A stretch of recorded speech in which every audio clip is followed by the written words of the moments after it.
News, ಇದು ನಿಮ್ಮ ಧ್ವನಿ. ನಮಸ್ಕಾರ. ಎಸ್ ನ್ಯೂಸ್ಗೆ ಸ್ವಾಗತ. ನಾನು ಎಸ್ ದೇವೇಂದ್ರಗೌಡ. ಇಂದಿನ ಮುಖ್ಯಾಂಶಗಳು.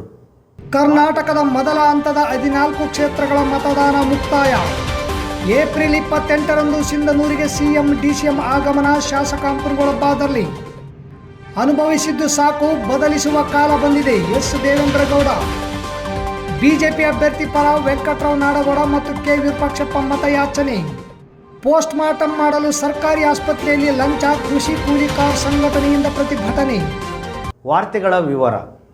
ಕರ್ನಾಟಕದ 14 ಕ್ಷೇತ್ರಗಳಿಗೆ ನಡೆದ ಮತದಾನ ಅಂತ್ಯ ಕಂಡಿದ್ದು ಒಟ್ಟು 64.37% ಮತದಾನವಾಗಿದೆ. ಸಣ್ಣ ಪುಟ್ಟ ಘಟನೆಗಳನ್ನು ಹೊರತುಪಡಿಸಿ ಶಾಂತ ರೀತಿಯಲ್ಲಿ ಮತದಾನ ನಡೆದಿದೆ.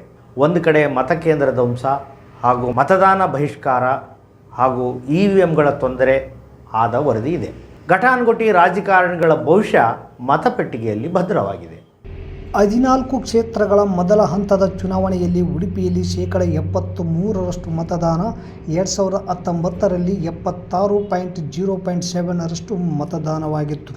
ಚಿಕ್ಕಮಗಳೂರಿನಲ್ಲಿ 72% ಮತದಾನ, 2019ರಲ್ಲಿ 76.74% ಮತದಾನ. ಹಾಸನದಲ್ಲಿ 72% ಮತದಾನ, 2019ರಲ್ಲಿ 77.35% ಮತದಾನ. ದಕ್ಷಿಣ ಕನ್ನಡದಲ್ಲಿ 72% ಮತದಾನ, 2019ರಲ್ಲಿ 77.90% ಮತದಾನ. ಚಿತ್ರದುರ್ಗದಲ್ಲಿ 68% ಮತದಾನ, 2019ರಲ್ಲಿ 70.80% ಮತದಾನ. ತುಮಕೂರಿನಲ್ಲಿ 72% ಮತದಾನ, 2019ರಲ್ಲಿ 77.43% ಮತದಾನ. ಮಂಡ್ಯದಲ್ಲಿ 75% ಮತದಾನ, 2019ರಲ್ಲಿ 80.50% ಮತದಾನ. ಮೈಸೂರಿನಲ್ಲಿ 67% ಮತದಾನ, 2019ರಲ್ಲಿ 69.51% ಮತದಾನ.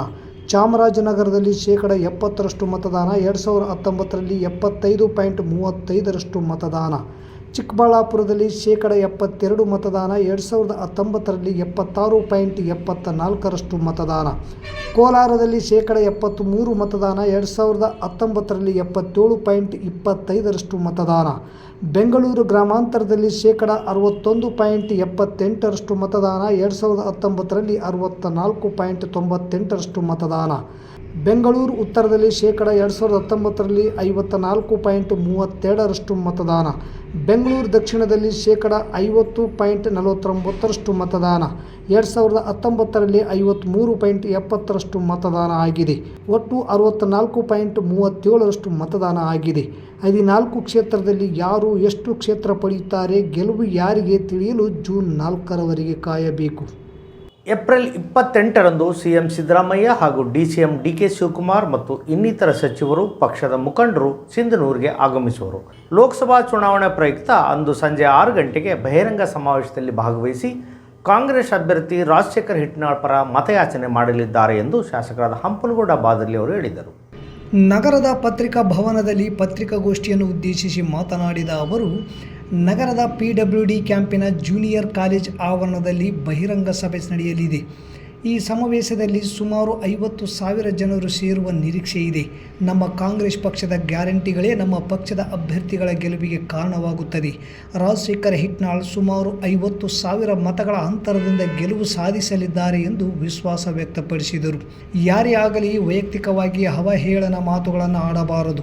ರಾಜಕೀಯವನ್ನು ರಾಜಕೀಯವಾಗಿ ನೋಡಬೇಕೇ ಹೊರತು ವೈಯಕ್ತಿಕವಾಗಿ ಯಾರು ಕೂಡ ನೋಡಬಾರದು. ಯಾರ ಬಗ್ಗೆಯೂ ಕೀಳಾಗಿ ಮಾತನಾಡಬಾರದು. ಅದು ವ್ಯಕ್ತಿತ್ವಕ್ಕೆ ಧಕ್ಕೆ ತರುತ್ತದೆ. ಯಾವುದೇ ಪಕ್ಷವಾಗಲಿ ಯಾವುದೇ ವ್ಯಕ್ತಿಯಾಗಲಿ ನಿಂದನೆ ಮಾಡಬಾರದು. ರಾಜಕಾರಣದಲ್ಲಿದ್ದ ಮೇಲೆ ಭ್ರಷ್ಟಾಚಾರ, ಆರೋಪ ಪ್ರತ್ಯಾರೋಪಗಳು ಇರುವುದು ಸಹಜ. ಅಷ್ಟಕ್ಕೆ ಸೀಮಿತವಾಗಿ ಇರಬೇಕು ಎಂದರು. ಪತ್ರಿಕಾಗೋಷ್ಠಿಯಲ್ಲಿ ಕಾಜಿ ಮಲ್ಲಿಕ್, ವೈ ಅನಿಲ್ ಕುಮಾರ್ ಸೇರಿದಂತೆ ಇನ್ನಿತರರಿದ್ದರು.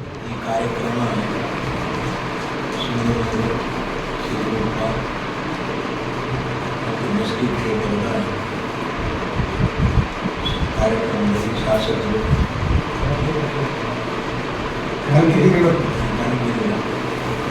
ಈ ಕಾರ್ಯಕ್ರಮದಲ್ಲಿ 2 ಜಿಲ್ಲೆಗಳ ಮಂತ್ರಿಗಳು, ಶಾಸಕ ಮಿತ್ರರು, ನಿಗಮದ ಅಧ್ಯಕ್ಷರು ಮತ್ತು ಕಾಂಗ್ರೆಸ್ ಪಕ್ಷದ ಅಧ್ಯಕ್ಷರು, ಜಿಲ್ಲಾಧ್ಯಕ್ಷರು ಮುಖಂಡರು ಈ ಕಾರ್ಯಕ್ರಮದಲ್ಲಿ ಭಾಗವಹಿಸಿದ್ದಾರೆ. 2 ಕೋಟಿ ಉದ್ಯೋಗ ಸಿಗಲಿಲ್ಲ, ಕಪ್ಪು ಹಣ ತರಲಿಲ್ಲ, 15 ಲಕ್ಷ ಖಾತೆಗೆ ಹಾಕಲಿಲ್ಲ, ರೈತರ ಆದಾಯ ದ್ವಿಗುಣ ಆಗಲಿಲ್ಲ, ಭ್ರಷ್ಟಾಚಾರ ನಿಲ್ಲಲಿಲ್ಲ, ಸ್ಮಾರ್ಟ್ ಸಿಟಿ ಕಣ್ಣಿಗೆ ಕಾಣುತ್ತಿಲ್ಲ, ಸ್ವಚ್ಛ ಭಾರತ ಫೋಟೋಕ್ಕೆ ಸೀಮಿತ. ಇವೆಲ್ಲವನ್ನೂ ಜನತೆಗೆ ಹೇಳಿ 2014 ಮತ್ತು 2019ರಲ್ಲಿ ಮತ ಪಡೆದು ಅಧಿಕಾರಕ್ಕೆ ಬಂದು ನುಡಿದಂತೆ ನಡೆಯದ BJP ಸರ್ಕಾರಕ್ಕೆ ನಮ್ಮ ಮತ ಇಲ್ಲ ಎಂದು ಹೇಳಿ ಪ್ರಜಾಪ್ರಭುತ್ವ ರಕ್ಷಣಾಯುತಿ ಮುಖಂಡರು ಸಾರ್ವಜನಿಕರಲ್ಲಿ ಮನವಿ ಮಾಡಿದರು.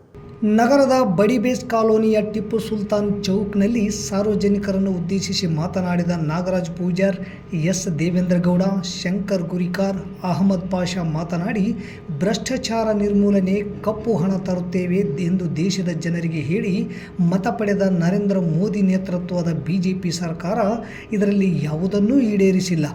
ಬದಲಿಗೆ ಹಿಂದೂ ಮುಸ್ಲಿಂ ಮಧ್ಯೆ ದ್ವೇಷ ಹುಟ್ಟಿಸಿದೆ. ಕರ್ನಾಟಕಕ್ಕೆ ನ್ಯಾಯಯುತವಾಗಿ ಸಿಗಬೇಕಾದ ಬರಗಾಲದ ಪರಿಹಾರ ನೀಡದೆ ಬರೀ ಸುಳ್ಳು ಹೇಳಿಕೆ ನೀಡಿದ ಅಮಿತ್ ಶಾ ಮನವಿ 3 ತಿಂಗಳು ತಡವಾಗಿ ನೀಡಿದ್ದಾರೆ ಎಂದರು. ಎಲ್ಲವನ್ನೂ ನಾವು ನೀಡಿದ್ದೇವೆ ಎಂದು ನಿರ್ಮಲಾ ಸೀತಾರಾಮನ್ ಹೇಳಿದ್ದಾರೆ. ಕರ್ನಾಟಕ ಸರ್ಕಾರ ಸುಪ್ರೀಂ ಕೋರ್ಟ್ನಲ್ಲಿ ಕೇಸ್ ದಾಖಲಿಸಿದಾಗ ಕೇಂದ್ರ ಸರ್ಕಾರದ ಪರ ವಕೀಲರು 1 ವಾರದಲ್ಲಿ ಇತ್ಯರ್ಥಪಡಿಸುತ್ತೇವೆ ಎಂದು ಕೋರ್ಟ್ ಮುಂದೆ ಹೇಳಿದರು. ನಿಜವಾಗಲೂ ಲೇಟಾಗಿ ಅರ್ಜಿ ಸಲ್ಲಿಸಿದರೆ ಎಲ್ಲವನ್ನೂ ನೀಡಿದ್ದರೆ ಕೋರ್ಟ್ ಮುಂದೆ ಹೇಳಬಹುದಾಗಿತ್ತು. ಸತ್ಯ ಇದ್ದರೆ ತಾನೇ ಹೇಳುವುದು. ತಾವು ಸುಳ್ಳು ಹೇಳುವುದನ್ನು ಎಲ್ಲರೂ ನಂಬುತ್ತಾರೆಂದು ಅಂದುಕೊಂಡಿದ್ದ ಕೇಂದ್ರದ BJP ಸರ್ಕಾರಕ್ಕೆ ಸುಪ್ರೀಂ ಕೋರ್ಟ್ ಛೀಮಾರಿ ಹಾಕಿ ಕೂಡಲೇ ರಾಜ್ಯ ಸರ್ಕಾರದ ಮನವಿಗೆ ಸ್ಪಂದಿಸಲು ಹೇಳಿತು. ಇಂತಹ ಸುಳ್ಳು ಹೇಳುವ, ನುಡಿದಂತೆ ನಡೆಯದ BJP ಸರ್ಕಾರಕ್ಕೆ ಮತ ನೀಡಬೇಡಿ. ಇಲ್ಲಿಯವರೆಗೆ ಅನುಭವಿಸಿದ್ದು ಸಾಕು, ಬದಲಿಸುವ ಕಾಲ ಬಂದಿದೆ, ಬದಲಿಸಿ ಎಂದು ಮನವಿ ಮಾಡಿದರು. ಈ ಸಂದರ್ಭದಲ್ಲಿ ಬಂಗಾಲಿ ಡಾಕ್ಟರ್ ಮಸೂದ್ ಹುಸೇನ್ ಸಾಬ್, ಬಸವಂತರಾಯಗೌಡ ಕಲ್ಲು, ಎಂ ಗೋಪಾಲಕೃಷ್ಣ, ಬಸವರಾಜ್ ಬಾದರ್ಲಿ, ಚಿಟ್ಟಿಬಾಬು, DH ಕಂಬಳಿ, ಚಂದ್ರಶೇಖರ್ ಗೋರೆಬಾಳ್ ಸೇರಿದಂತೆ ಅನೇಕರಿದ್ದರು. ಜಮಾತ್ ಸಂಘಟನೆಗಳು, ರೈತ ಸಂಘಟನೆಗಳು, ಕಾರ್ಮಿಕ ಸಂಘಟನೆಗಳು ಎಲ್ಲರೂ ಸೇರಿ ದೇಶ ಉಳಿಸುವ ನಿಟ್ಟಿನಲ್ಲಿ ಬಹಳ ಐಕ್ಯತೆಯಿಂದ ನಾವಿವತ್ತು ಜನಜಾಗೃತಿ ಕಾರ್ಯಕ್ರಮವನ್ನು ಹಮ್ಮಿಕೊಂಡಿದ್ದೀವಿ. ಬಂಧುಗಳೇ, ಈ ಕಾರ್ಯಕ್ರಮದ ಉದ್ದೇಶ ಇಷ್ಟೇ. ಈಗಾಗಲೇ ಕಾಂಗ್ರೆಸ್ ವರ್ಸಸ್ BJP ಈ 2 ಮಧ್ಯೆ ನಡೆಯುವಂಥ ಈ ಚುನಾವಣೆ ಅಲ್ಲ. ಈ ಚುನಾವಣೆ ಬಂದು ದೇಶದ ಸಂವಿಧಾನವನ್ನು ಬಹಿರಂಗವಾಗಿ ಬದಲಾವಣೆ ಮಾಡ್ತೀವಿ ಅಂತ ಹೇಳಿದಂಥ ಸಂಘ ಪರಿವಾರ ದೇಶ ದ್ರೋಹಿಗಳ ವಿರುದ್ಧ ನಡೆಯುವಂಥ ಹೋರಾಟ. ಬಂಧುಗಳೇ, ಡಾಕ್ಟರ್ ಬಸವರಾಜ್ ಕ್ಯಾವಟರ್ಗೆ ಮತ ನೀಡುವಂತೆ ತಾಲೂಕಿನ ಸಿಂಗಾಪುರ್, ಮುಕುಂದ, ಸಾಲ್ಗುಂದ ಗ್ರಾಮಗಳಿಗೆ ತೆರಳಿ ಸಭೆ ಮಾಡುವ ಮೂಲಕ ಮತದಾರರಲ್ಲಿ BJP ಪಕ್ಷದ ಅಭ್ಯರ್ಥಿಗೆ ಮತ ನೀಡಬೇಕೆಂದು KOF ರಾಜ್ಯಾಧ್ಯಕ್ಷರಾದ ವೆಂಕಟರಾವ್ ನಾಡಗೌಡ ಹಾಗೂ ಮಾಜಿ ಸಂಸದರಾದ K ವಿರೂಪಾಕ್ಷಪ್ಪ ಮತಯಾಚನೆ ಮಾಡಿದರು.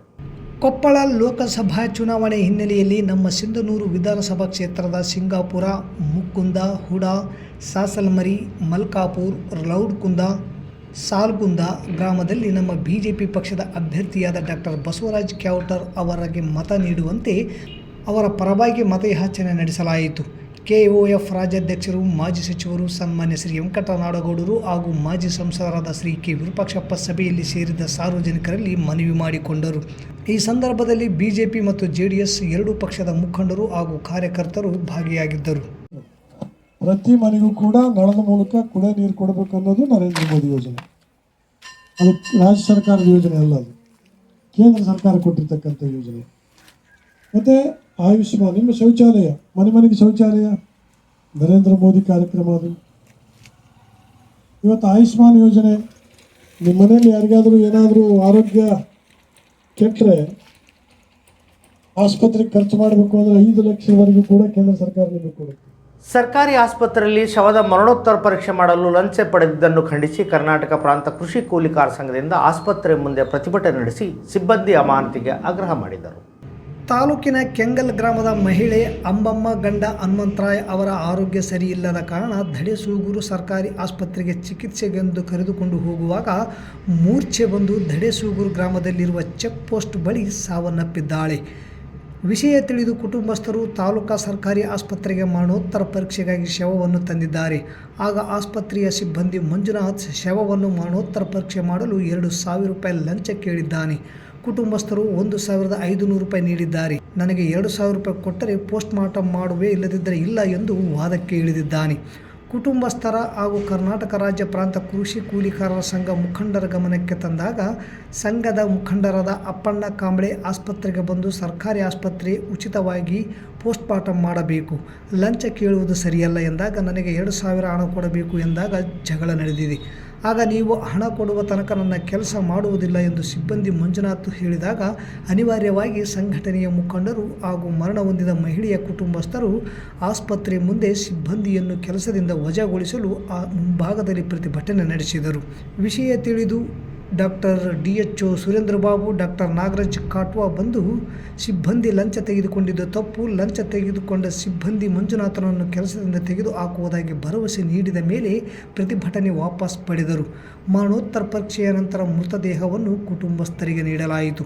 ಈ ವೇಳೆ ಕರ್ನಾಟಕ ರಾಜ್ಯ ಪ್ರಾಂತ ಕೃಷಿ ಕೂಲಿಕಾರರ ಸಂಘದ ಮುಖಂಡರಾದ ಶಂಕರಪ್ಪ, ಹನುಮಂತರಾಯ್, ಸಿದ್ದಪ್ಪ, ಶರಣಪ್ಪ, ಮೌನೇಶ್, ಸಿದ್ದಪ್ಪ, ರಾಮಣ್ಣ, ನಿಂಗಮ್ಮ, ರಮೇಶ್, ಬಸವರಾಜ್ ಸೇರಿದಂತೆ ಇನ್ನಿತರರು ಪ್ರತಿಭಟನೆಯಲ್ಲಿ ಭಾಗವಹಿಸಿದ್ದರು. ಡಿಲಿವರಿನೂ ಮಾಡಿ ಕಳಿಸಿರಿ, ಎಲ್ಲನೂ ಮಾಡಿ ಕಳಿಸಿರಿ. ಮೇಲಧಿಕಾರಿಗಳು ಈ ನಮೂನಿ ಇದ್ದಾಗ ಸಿಬ್ಬಂದಿಗೆ ಯಾಕೆ ಸರಿಯಾಗಿ ಗೈಡೆನ್ಸ್ ಐತೆ ಇಲ್ಲ ಅಂತೇಳಿ ನಮ್ದೊಂದು ಅನುಮಾನ.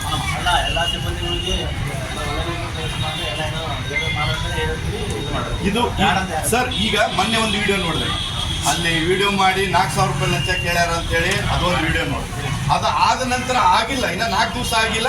ಅವಾಗ ಈಗ ನಮ್ಮ ಕರ್ನಾಟಕ ಪ್ರಾಂತ ಕೃಷಿ ಕೂಲಿಕಾರ ಸಂಘಟನೆ ಕೂಲಿ ಕೆಲಸ ಮಾಡಿ ಬದುಕಾಳ ಆಯಮ್ಮಗೆ ಪೀಡಿಸ್ಬಾರ್ದು ಸರ್, ಏನೋ ಬರಲಿ, ಬಟ್ ಆಯಮ್ಮ ಸತ್ತಾಳ ಸರ್. ಸತ್ತನ್ನ ಪೊಲೀಸ್ ಸಿಬ್ಬಂದಿಗೆ ಇಂಟಿಮೇಷನ್ ಮಾಡಿವಿ, ಅವರೆಲ್ಲರಿಗೂ ಹೋಗಿ ಅಲ್ಲಿ ಪಂಚನಾಮ ಮಾಡಿ ಹೆಣ ಇಲ್ಲಿ ತಂದಾರ ಸರ್. ಅಂದ ತಕ್ಷಣನೇ ಖುಷಿಲೇ ಒಂದು 500 ರೂಪಾಯಿ ಕೊಟ್ಟಾರ ಸರ್. ನಾವು ಅದು ಒಪ್ಕೊಂತೀವಿ, ನಮ್ದೇನು ವಿರೋಧ ಇಲ್ಲ. 500 ಆಗೋದಿಲ್ಲ, ನನಗೆ ಕೊಟ್ಟರೆ 2,000 ಕೊಡು ಅಂತೇಳಿ 1,500 ಇಸ್ಕೊಂಡ. ಇನ್ನ 500 ಕೊಟ್ಟಿಲ್ಲ ಅಂದ್ರೆ ನಾ ಪೋಸ್ಟ್ ಮಾರ್ಟಮ್ ರಿಪೋರ್ಟೇ ಮಾಡೋದಿಲ್ಲ. ನೀ ಏನು ಮಾಡ್ಕೊಂತಿ, ಯಾವ ಡಾಕ್ಟ್ರಿಗೆ ಹೇಳ್ತಿ ಹೇಳೋಗಂತೆ. ಈಗ ಆಲ್ರೆಡಿ 2 ಡಾಕ್ಟರ್ ಬೈದೋದ್ರು ಸರ್, ನಮ್ಮ ಹೆಸರು ಕೆಡ್ಸಾಕತ್ತಿ, ದವಾಖಾನೆ ಹೆಸರು ಕೆಡ್ತೈತೆ ಅಂತ. ಈ ನಮೂನಿ ಆಗಬಾರ್ದಂತ ಸರ್ ನಾ ಹೇಳಿ. ಈಗ ಮೊನ್ನೆ ಆದ್ಮೇಲೆ ಎಲ್ಲರೂ ಕರೆದು ಮೀಟಿಂಗ್ ಮಾಡಿ ಯಾರು ಈ ಥರ ಮಾಡಬಾರ್ದಂದ್ರೆ, ಈಗ ಡಾಕ್ಟ್ರುಗಳು ಚೆನ್ನಾಗಿ ಕೆಲಸ ಮಾಡ್ತಾರೆ, ಕೆಲಸ ಮಾಡ್ತಾರೆ, ಒಬ್ಬರಿಗೆ ಮಾಡೋದನ್ನ ಮಾಡಬಾರ್ದಂತ ಆಲ್ರೆಡಿ ನಾವು ಹೇಳಿದ್ವಿ. ಈಗ ಮತ್ತೆ ಯಾರಾದ್ರೂ ಆ ರೀತಿ ಮಾಡಿದ್ರೆ ಅವ್ರ ಮೇಲೆ ಈ ಮಂಜುನಾಥ್ ತಗೊಳ್ಳೋಣ ಸರ್, ರೈಟ್ ಹ್ಯಾಂಡ್ ಆಗಿ ಸಿಗೈತೆ. ಅದು ಏನು ಮಾಡ್ಬೇಕು, ನಾವು ಏನು ರೂಲ್ಸ್ ಪ್ರಕಾರ ಅವ್ನಿಗೆ ಮಾಡ್ತೀವಿ ಸರ್, ಕೊಡ್ತೀವಿ. ಅವ್ನಿಗೆ ತೆಗಿದ್ರೆ ನೀವು ಏನು ಮಾಡೋದು ನಾವು ತಗೋತೀವಿ ಸರ್. ನಮ್ದು ನೋಡಿ, ವಿಶ್ವ ಮಲೇರಿಯಾ ದಿನದ ವಾರ್ಷಿಕವಾಗಿ ಏಪ್ರಿಲ್ 25ರಂದು ಆಚರಿಸಲಾಗುವ ಜಾಗತಿಕ ಆರೋಗ್ಯ ಜಾಗೃತಿ ಕಾರ್ಯಕ್ರಮವಾಗಿದೆ. ಮಲೇರಿಯಾವನ್ನು ಎದುರಿಸಲು ಮತ್ತು ನಿರ್ಮೂಲನೆ ಮಾಡಲು ಅಗತ್ಯವಿರುವ ಕ್ರಮವನ್ನು ಉತ್ತೇಜಿಸಲು ಅರೆ ವೈದ್ಯಕೀಯ ವಿದ್ಯಾರ್ಥಿಗಳಿಗೆ ಅರಿವು ಮೂಡಿಸುವ ಕೆಲಸ ಮಾಡಲಾಯಿತು. ಸಂಸ್ಥೆಯ ಅಧ್ಯಕ್ಷರಾದ ಇರ್ಫಾನ್ ಕೆ ಮಾತನಾಡಿ, ಆರೋಗ್ಯದ ಬಗ್ಗೆ ಅರಿವು ಮೂಡಿಸುವುದರ ಮೂಲಕ ಅನೇಕ ರೋಗಗಳ ತಡೆಗಟ್ಟಲು ಸಾಧ್ಯ ಇದೆ. ಆದ್ದರಿಂದ ಅರೆ ವೈದ್ಯಕೀಯ ವಿದ್ಯಾರ್ಥಿಗಳಾದ ತಾವು ಇದರ ಮಹತ್ವ ಅರಿತು ಪ್ರತಿಯೊಬ್ಬರಿಗೆ ತಿಳಿಸಬೇಕು ಎಂದು ತಿಳಿಸಿದರು.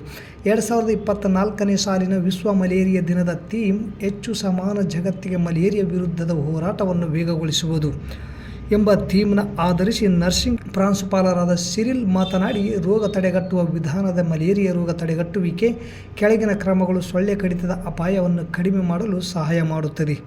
ಕೀಟ ನಿವಾರಕಗಳನ್ನು ದೇಹಕ್ಕೆ ಅನ್ವಯಿಸಿ ರಾತ್ರಿಯಲ್ಲಿ ಹೊರಗಿರುವಾಗ ಉದ್ದನೆಯ ತೋಳುಗಳು ಮತ್ತು ಉದ್ದವಾದ ಪ್ಯಾಂಟ್ಗಳನ್ನು ಹೊಂದಿರುವ ಉಡುಪನ್ನು ಧರಿಸಿ. ರಾತ್ರಿಯ ವೇಳೆಯ ಹಾಸಿಗೆಯ ಮೇಲೆ ಸೊಳ್ಳೆ ಪರದೆಗಳನ್ನು ಬಳಸಿ. ಮಲಗುವ ಮೊದಲು ಮಲಗುವ ಕೋಣೆಯಲ್ಲಿ ಪೈರೇಥಿನ್ ಅಥವಾ ಸಂಬಂಧಿತ ಕೀಟನಾಶಕವನ್ನು ಸಿಂಪಡಿಸಿ. ಮನೆಯ ಸುತ್ತಮುತ್ತಲಿನ ನೀರನ್ನು ಎಂದಿಗೂ ನಿಲ್ಲಿಸಬೇಡಿ.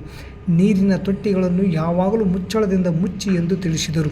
ಕಾರ್ಯಕ್ರಮದಲ್ಲಿ ಸಂಸ್ಥೆಯ ಅಧ್ಯಕ್ಷ ಇರ್ಫಾನ್ ಕೆ, ಕಾರ್ಯದರ್ಶಿ ಇರ್ಸಾದ್ ಕೆ, ಫಾರ್ಮಸಿ ಕಾಲೇಜ್ ಪ್ರಾಂಶುಪಾಲ ವಾಸಿಂ ಹುಸೇನ್, ನರ್ಸಿಂಗ್ ಕಾಲೇಜ್ ಪ್ರಾಂಶುಪಾಲರಾದ ಸಿರಿಲ್, ಪ್ಯಾರಾಮೆಡಿಕಲ್ ಕಾಲೇಜ್ ಪ್ರಾಂಶುಪಾಲರಾದ ಚಕ್ರವರ್ತಿ ಹಾಗೂ ಉಪನ್ಯಾಸಕರಾದ ಆಸುಪಾಶ, ಬಸವಲಿಂಗ, ಜ್ಞಾನೇಶ್ವರಿ, ಭವಾನಿ, ಭಾಗ್ಯಶ್ರೀ, ಸರ್ವೇಶ್, ರಾಜೇಶ್ ಹಾಗೂ ವಿದ್ಯಾರ್ಥಿಗಳು ಸೇರಿ ಕಾರ್ಯಕ್ರಮವನ್ನು ಯಶಸ್ವಿಗೊಳಿಸಿದರು.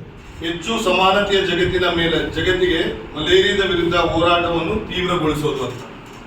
We should accelerate the fight against malaria. ಇದನ್ನ ನಿಯಂತ್ರಣ ಮಾಡಲಿಕ್ಕೆ ನಾವು ಸತತನ ನಾವು ಪಡೆದುಕೊಳ್ಬೇಕು ಅನ್ನೋದು ಈ ವರ್ಷದ ಥೀಮ್. ಅರ್ಥ ಆಯ್ತಾ? ಏನರ್ಥ ಆಯ್ತು? ಈ ವರ್ಷದ ಥೀಮ್ ಏನು?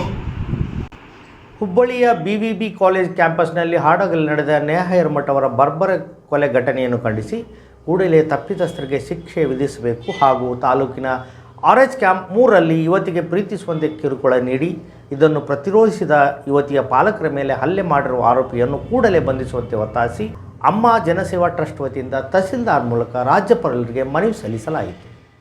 ನೇಹಾ ಹತ್ಯೆ ಘಟನೆಯಿಂದ ವಿದ್ಯಾರ್ಥಿ ಪಾಲಕರು ಹಾಗೂ ವಿದ್ಯಾರ್ಥಿಗಳಲ್ಲಿ ಭಯದ ವಾತಾವರಣ ಮೂಡಿದೆ. ವಿದ್ಯಾ ಕೇಂದ್ರಗಳಾದ ಕಾಲೇಜ್ ಕ್ಯಾಂಪಸ್ಗಳು ಇಂದು ರಣಾಂಗಣವಾಗುತ್ತಿವೆ.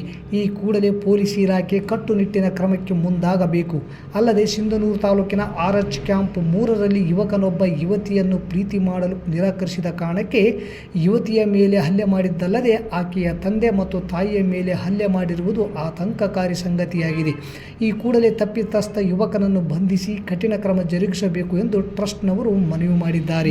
ಈ ಸಂದರ್ಭದಲ್ಲಿ ಟ್ರಸ್ಟ್ ಅಧ್ಯಕ್ಷೆ ಮಹಾನಂದಿ, ಗೌರವ ಅಧ್ಯಕ್ಷೆ ಹಂಪಮ್ಮ, ಸದಸ್ಯರಾದ ಚಾಮುಂಡೇಶ್ವರಿ, ಅನ್ನಪೂರ್ಣಮ್ಮ, ಗಿರಿಜಮ್ಮ, ಆಯೇಷಾ ಬೇಗಂ, ಕರ್ನಾಟಕ ಜನಜಾಗೃತಿ ಸಮಿತಿ ರಾಜ್ಯಾಧ್ಯಕ್ಷ ಏಸಪ್ಪ, ಹುಸೇನಬಿ, ಸರಸ್ವತಿ ಸೇರಿದಂತೆ ಇನ್ನಿತರರಿದ್ದರು.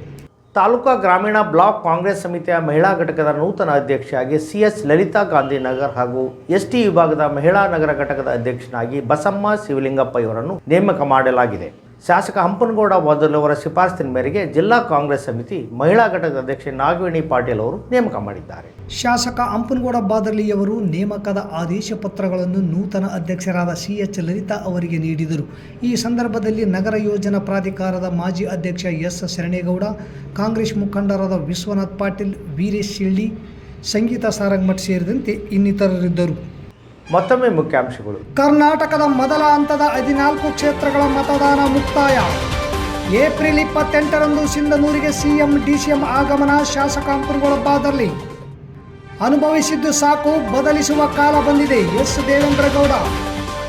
ಬಿಜೆಪಿ ಅಭ್ಯರ್ಥಿ ಪರ ವೆಂಕಟರಾವ್ ನಾಡಗೌಡ ಮತ್ತು K ವಿರೂಪಾಕ್ಷಪ್ಪ ಮತಯಾಚನೆ. ಪೋಸ್ಟ್ ಮಾರ್ಟಮ್ ಮಾಡಲು ಸರ್ಕಾರಿ ಆಸ್ಪತ್ರೆಯಲ್ಲಿ ಲಂಚ. ಕೃಷಿ ಕೂಲಿಕಾರ್ ಸಂಘಟನೆಯಿಂದ ಪ್ರತಿಭಟನೆ. ಇಲ್ಲಿಗೆ ವಾರ್ತಾ ಪ್ರಸಾರ ಮುಕ್ತಾಯವಾಯಿತು. ನಿರಂತರ ಸುದ್ದಿಗಾಗಿ ವೀಕ್ಷಿಸಿ S ನ್ಯೂಸ್. ಇದು ನಿಮ್ಮ ಧ್ವನಿ. ನಮಸ್ಕಾರ.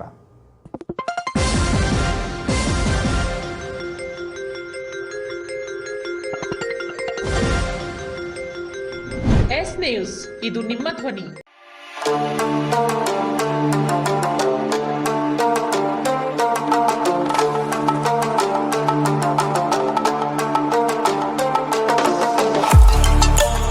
ಕೇಂದ್ರ ಮತ್ತು ರಾಜ್ಯ ಸರ್ಕಾರದಿಂದ ಮಾನ್ಯತೆ ಪಡೆದ ಸಂಸ್ಥೆ Sunrise group of institute Sindhanur. ನಿಮ್ಮ ಮಕ್ಕಳ ಉಜ್ವಲ ಭವಿಷ್ಯಕ್ಕಾಗಿ Sunrise college of pharmacy, school of nursing ಮತ್ತು ಪ್ಯಾರಾಮೆಡಿಕಲ್ ಕಾಲೇಜ್ ಸಿಂಧನೂರು ಈ ಸಂಸ್ಥೆಗೆ ಒಮ್ಮೆ ಭೇಟಿ ನೀಡಿ. ಈ ಸಂಸ್ಥೆಯಲ್ಲಿರುವ ಕೋರ್ಸ್ಗಳು B ಫಾರ್ಮಸಿ ವಿದ್ ಅರ್ಹತೆ PUC ಮತ್ತು ಸೈನ್ಸ್ ಪಾಸ್, ಅವಧಿ 2 ವರ್ಷ. ನರ್ಸಿಂಗ್ GNM PUC ಕಲಾ ವಿಜ್ಞಾನ ವಾಣಿಜ್ಯ ಪಾಸ್, ಅವಧಿ 3 ವರ್ಷ. ಪ್ಯಾರಾಮೆಡಿಕಲ್ DMLT ಮತ್ತು GHI ವಿದ್ಯಾರ್ಹತೆ SSLC ಅಥವಾ PUC ವಿಜ್ಞಾನ, ಅವಧಿ 3 ವರ್ಷ. ಸಂಸ್ಥೆಯ ವಿಶೇಷತೆಗಳು: ಅನುಭವಿ ಉಪನ್ಯಾಸಕರಿಂದ ಬೋಧನೆ, ಪ್ರತಿ ಶನಿವಾರ ತಜ್ಞ ವೈದ್ಯರಿಂದ ವಿಶೇಷ ಉಪನ್ಯಾಸ, ಸುಸಜ್ಜಿತ ಕಟ್ಟಡ, ಸ್ಮಾರ್ಟ್ ಕ್ಲಾಸಸ್, CC ಕ್ಯಾಮೆರಾ ಅಳವಡಿಕೆ. ವಿದ್ಯಾರ್ಥಿಗಳಿಗಾಗಿ ಕಲಿಕಾ ಅನುಭವಕ್ಕಾಗಿ ಸಿಂಧನೂರು ಹಾಗೂ ವಿವಿಧ ನಗರದ ವೈದ್ಯರಿಂದ ಉಚಿತ ಆರೋಗ್ಯ ತಪಾಸಣಾ ಶಿಬಿರದ ಮೂಲಕ ವಿದ್ಯಾರ್ಥಿಗಳಿಗೆ ವಿಶೇಷ ಕಲಿಕಾ ಅನುಭವ. ಪ್ರವೇಶಕ್ಕಾಗಿ ಹಿಂದೆ ಭೇಟಿ ನೀಡಿ. ಇರ್ಫಾನ್ K ಅಧ್ಯಕ್ಷರು, Sunrise group of institute, Renuka Yellamma ದೇವಸ್ಥಾನದ ಹತ್ತಿರ, ವಾಸವಿ ಗುಡಿ ಎದುರುಗಡೆ, ರಾಯಚೂರು ರಸ್ತೆ, ಸಿಂಧನೂರು. Pin number 584728. ದೂರವಾಣಿ ಸಂಖ್ಯೆ 8191435388 9036731385. ಹಿಂದೆ ಭೇಟಿ ನೀಡಿ. ನಿಮ್ಮ ಮಕ್ಕಳ ಉಜ್ವಲ ಭವಿಷ್ಯಕ್ಕಾಗಿ ಕೇಂದ್ರ ಮತ್ತು ರಾಜ್ಯ ಸರ್ಕಾರದಿಂದ ಮಾನ್ಯತೆ ಪಡೆದ ಸಂಸ್ಥೆ Sunrise group of institute Sindhanur.